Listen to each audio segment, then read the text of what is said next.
believe when I was 11 or 12 years old, I first came to Camp Wyandot as a camper.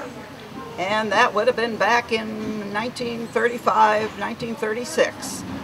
And I've been a part of Wyandot as a camper, a CIT, counselor in training, counselor, and just have kept in touch over the years, and I'm delighted with everything that's going on these days. We have good, firm leadership in the office and on the board, and Camp Fire is blooming. I came back as an older adult to help, and then I used to take my vacations to work in the swimming pool and teach lessons. I love to teach kids to swim, especially to learn at the beginning.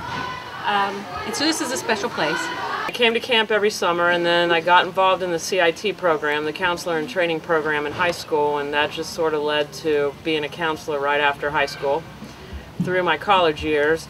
And then I came back during the years that we had volunteer counselors. I would take a couple weeks off work every summer and come and volunteer as a counselor.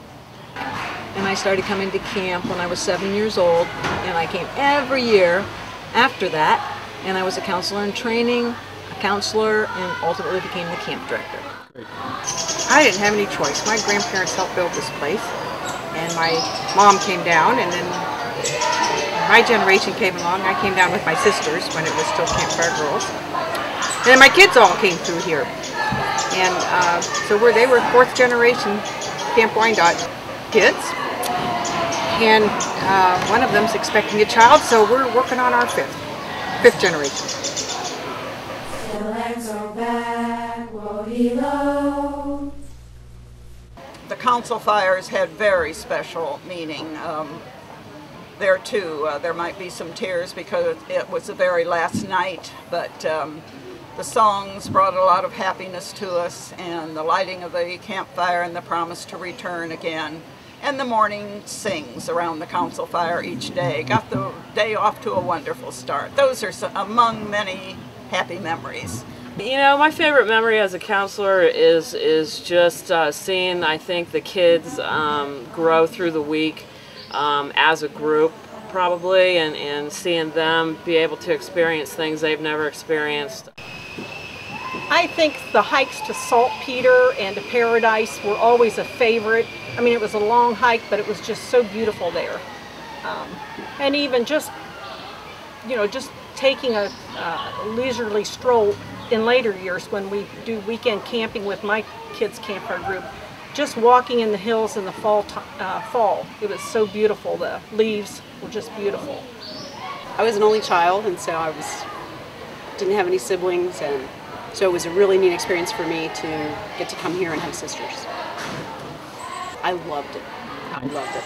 It got over my fear of thunder and lightning, being up here in the hills, because you had a task, you had a job. If it was raining, you had to go shut the shutters, you had to get everything in, bring your towels in, turn the canoes over. So you had a job, so you know you were distracted, so you weren't afraid. So it was perfect. And then we told stories and sang, so it was good. I think just meeting new friends every year, and you know, people you didn't know from everywhere. And you know, this was a special place. You just came and you met new friends down here, and camping out overnight, first time, you know, with a group. And it's sort of like you don't realize it as a kid that you're learning team building. We all have to figure this out. We all have to get those sleeping bags up the hill. We have to carry the water. You know, our counselor's not going to do it for us. So I think it helps you grow up a little bit. And doing things that we didn't get to do back in the city. I mean, how many times can you build a fire in the city? Legally. Well, we can't. Still legs are back, woody low. Well, it gets you away from being plugged in all the time to everything. Keeps your imagination, keeps you playing, keeps you interacting with others. You had to work as a team here, so you really couldn't be a solo act when you're at camp. Everybody has to do their own tasks, so that teaches you how to work together. They have to have this. The kids don't experience nature today. Out in the woods, sleeping out here without electricity and plumbing, it's something that kids just don't experience, and it lose their connection with the earth, and that connection just helps me in life, and I mean, it's kind of a spiritual thing, and kids need to know that it's here. I mean, video games and TV and computers are fine, but there's life beyond that that's much more real, and so it's just important to keep this going so that the kids can get out here. I've been with kids down here who have never been out in the dark. They've never seen the dark, because in the city it never gets dark. And to get them to the point where it's no longer frightening, it's just a magical moment.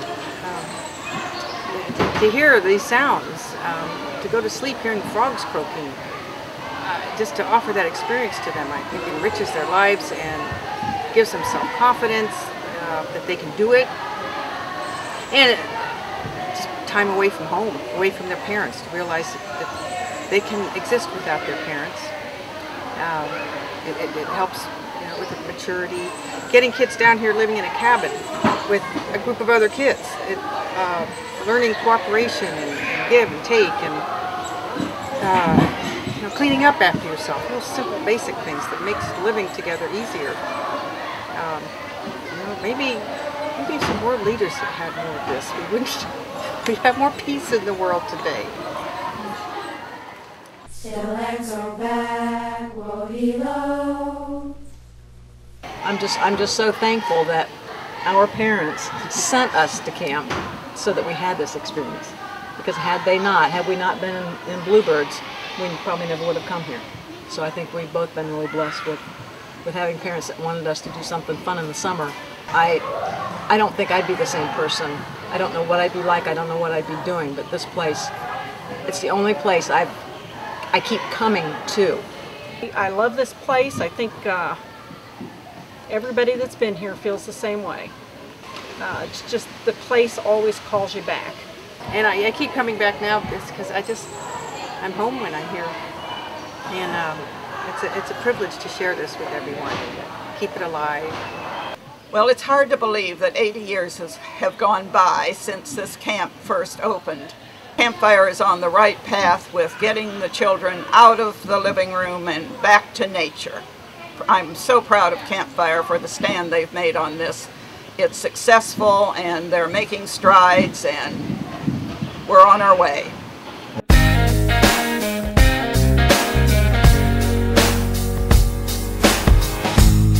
It's morning, I wake up, the taste of summer sweetness on my mind. It's a clear day in this city. Let's go dance under the streetlights. All the people in this world, let's come together more than ever. I can feel it, can you feel it?